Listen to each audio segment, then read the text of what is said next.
So projectile motion, stationary launcher, high to low. So we're shooting from the higher ground to the lower ground. And the important thing is that the rules for physics does not change. It doesn't matter whether you're shooting from the low ground to high ground to low ground, flat ground to flat ground. Doesn't matter. The rules of physics will always remain the same. All right, so let's take a look at how we could approach this. First thing is first. What you need to do is you need to basically find all the components of this V naught. All right. So let's read the problem first. Let H, so this H right here is 50.5 meters at angle of 30 degrees.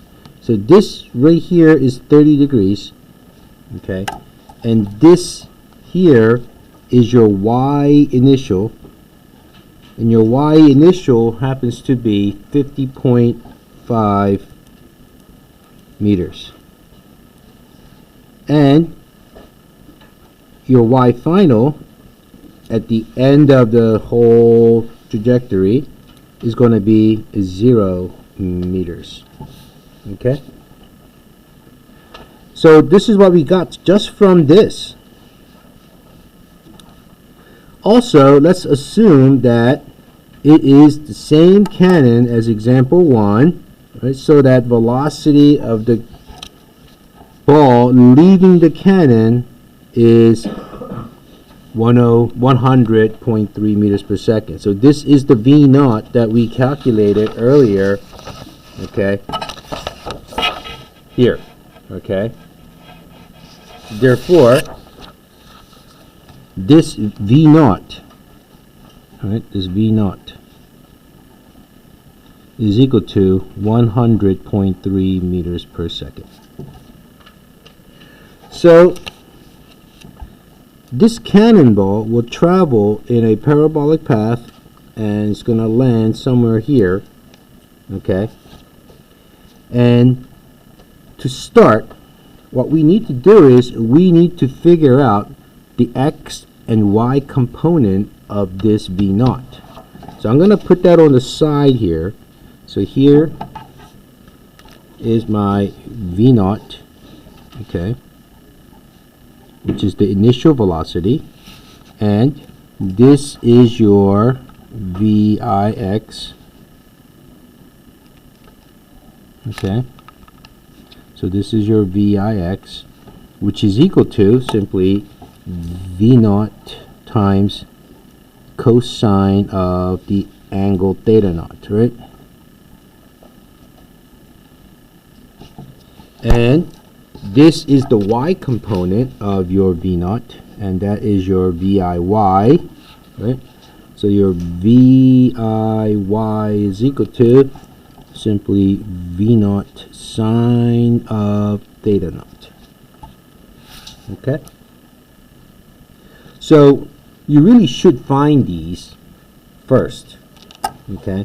So let's do the VIY here. So here,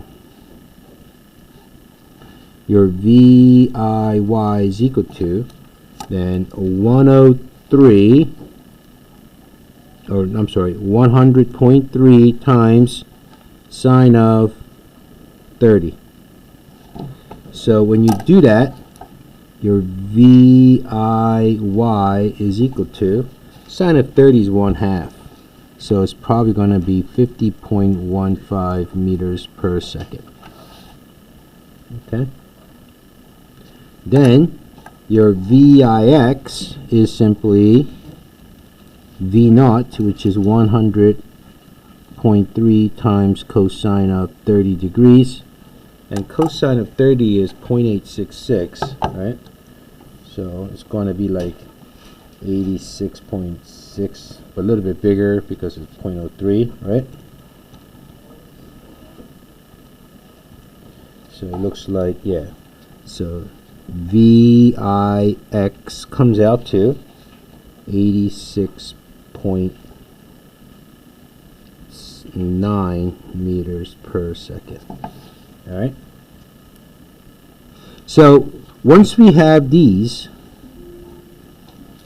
we have to use these to figure out a few things. First, when you're looking for time, it's probably best to use y-axis. Okay, the y-axis. So for part A, calculate the total time of flight. So let's write down everything we know for this y direction. So we know y initial happens to be 50.5 meters. We know my y final is equal to 0 meters. We also know VIY is equal to 50.15 meters per second. And we also know acceleration in the y, which is negative 10 meters per second squared. Let's use 9.8, just so we're used to using 9.8 for your lab, okay? I know we could use negative 10, but let's use negative 9.8 just to be more precise, okay?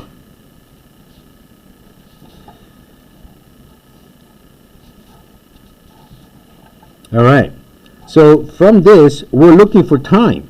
We're looking for time. This is time total when it starts at 50.5 and lands at 0.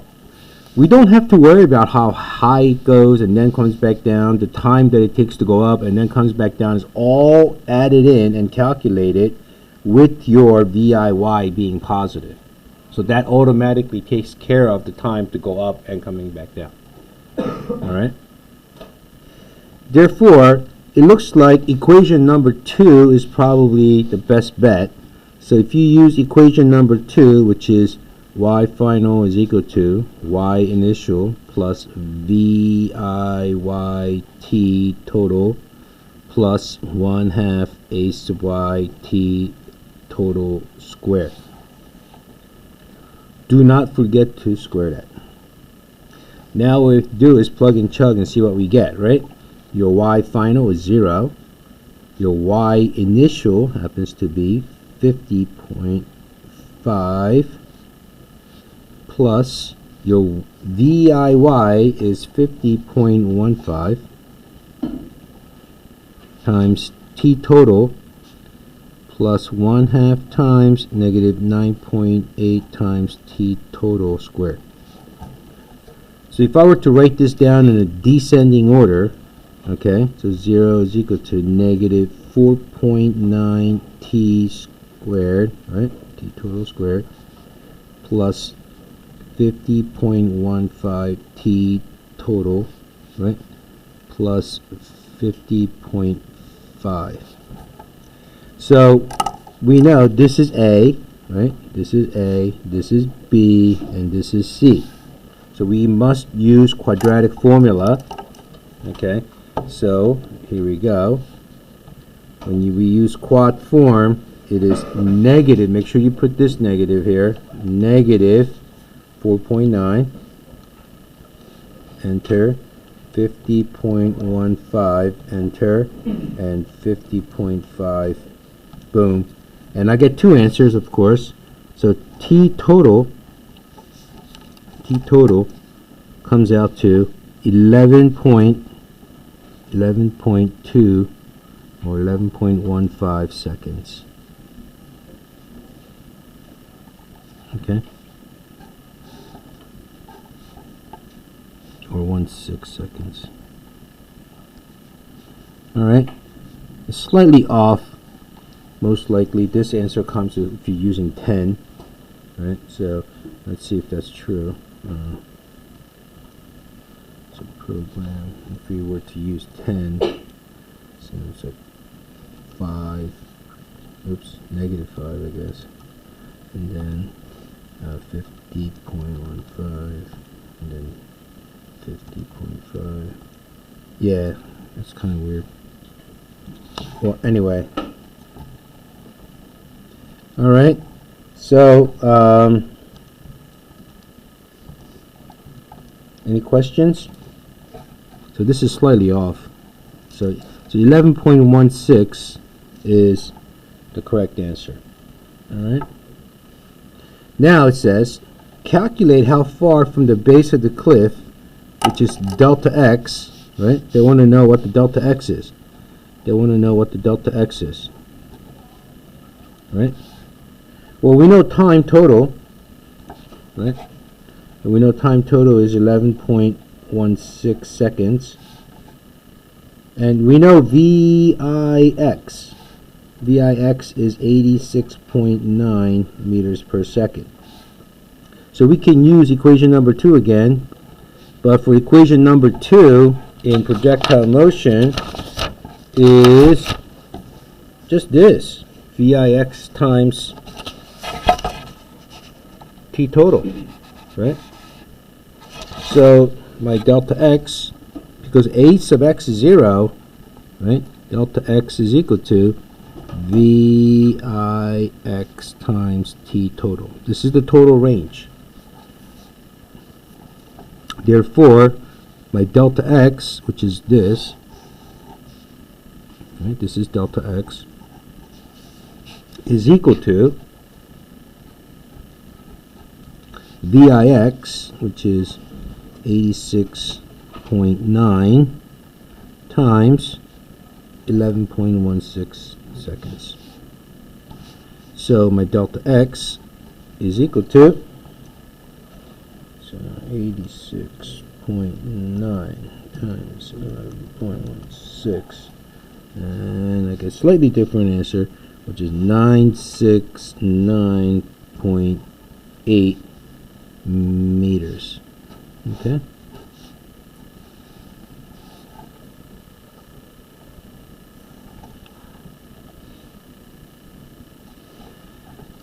All right. Part C. Calculate the maximum height off the ground the ball will reach.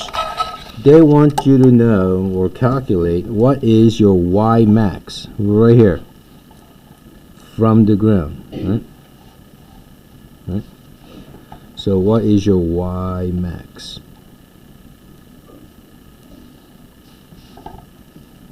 Okay. So there's so many ways to figure this out.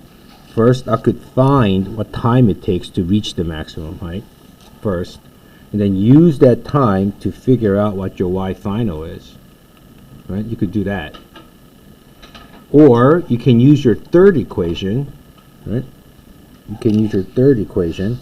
So let's try both ways, really. I'm going to try use the third equation. You're looking for Y max. Okay, you're looking for Y max. Then you already know your Y initial is at 50.5 meters. You know your VIY is equal to 50.15 meters. You know your A sub Y is equal to negative 9.8 meters per second squared. You know your Y final at Y max is, what is your Y velocity at maximum height? Oh, 0. Right? So we know all this. So we can probably use equation number 3,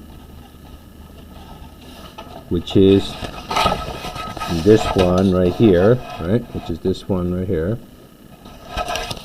And which is VFY max squared is equal to VIY squared plus 2A sub Y, Y final minus Y initial. Therefore, we know this is 0, so square that, you still get 0. You know your VIY, which is 50.15, square that, plus 2 times negative 9.8 times Y final is what you're looking for, your Y final max, right? Minus your Y initial, which is 50.5.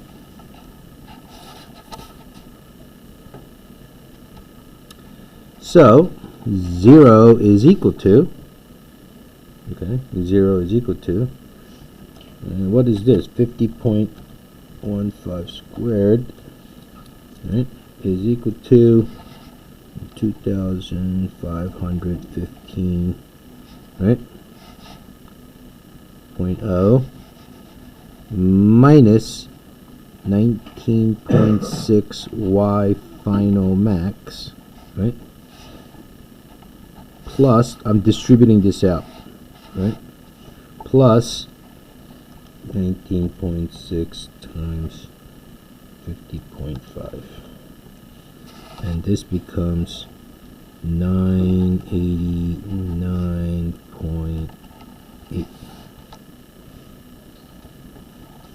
All right, so we have to solve for y final max. So since this is negative, I can bring this over to the other side. It becomes positive. 19.6 y final max is equal to, when I add these two together, right,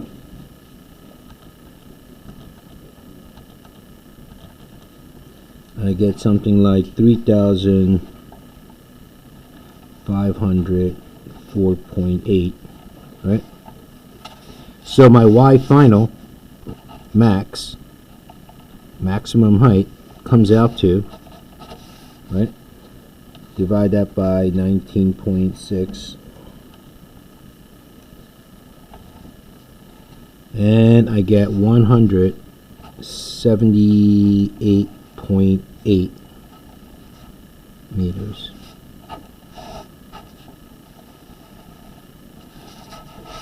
All right.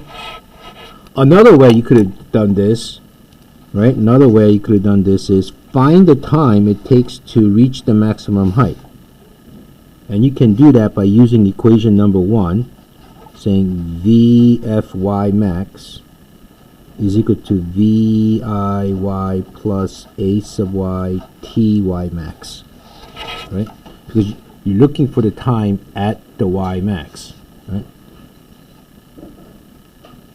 Therefore, here, this is 0 is equal to 50.15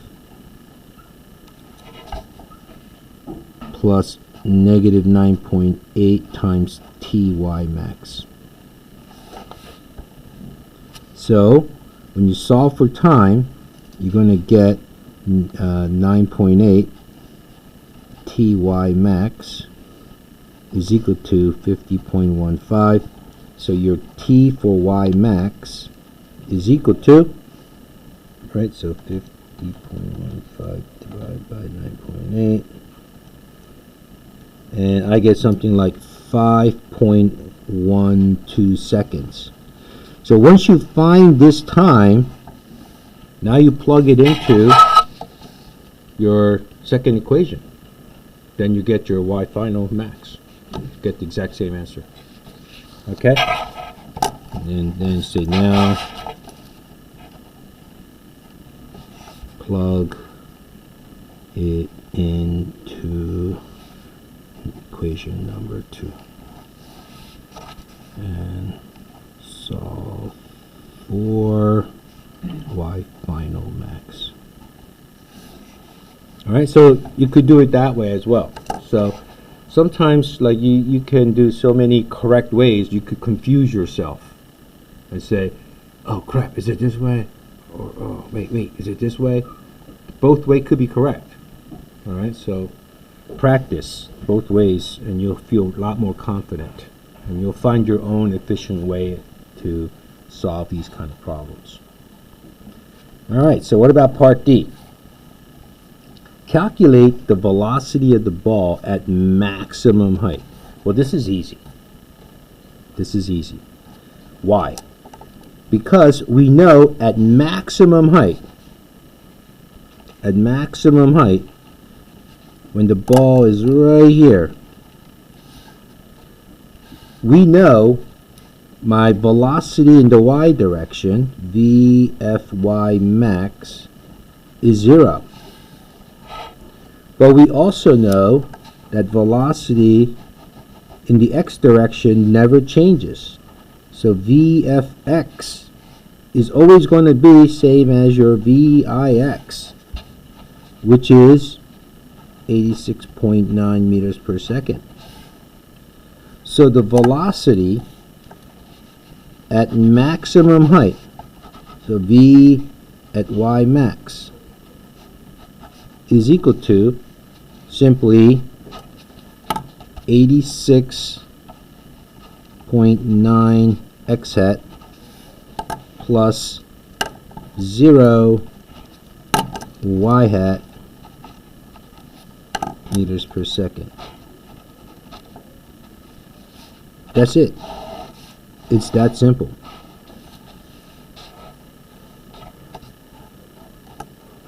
Okay? I mean, I could ask you, instead of this, part E, what is the velocity right before it hits the ground? That's a good one. You should be able to calculate that. So right before it hits the ground, you know this thing is coming down like this, right? So this is your VF, right? You know the time when it's here. You know that this VFX is always going to be same as your VIX. So X component you already know, right? But you need to calculate your VFY, right? You need to calculate your VFY. Then you can use your Pythagorean theorem to figure out the rest of all this. Alright? So you should practice that. And you could also find this theta final as well, just like the way we did with this problem. So see if you can replicate part E for this problem for practice. Okay, really not that different. All right. So for part E, find V final before it strikes the ground.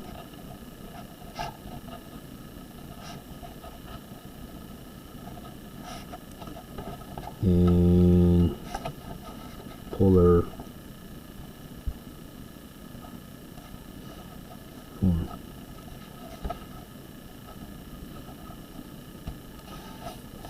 Alright, so let's try it. Alright, so find the VF before it strikes the ground in polar form. That means magnitude and direction form, right? Oops.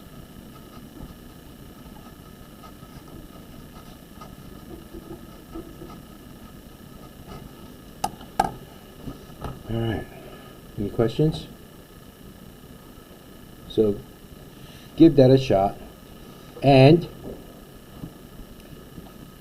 I'll stop there for today. Now what you need to do is you need to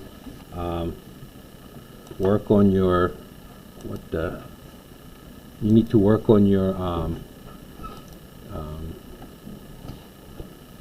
pages 11 and 12.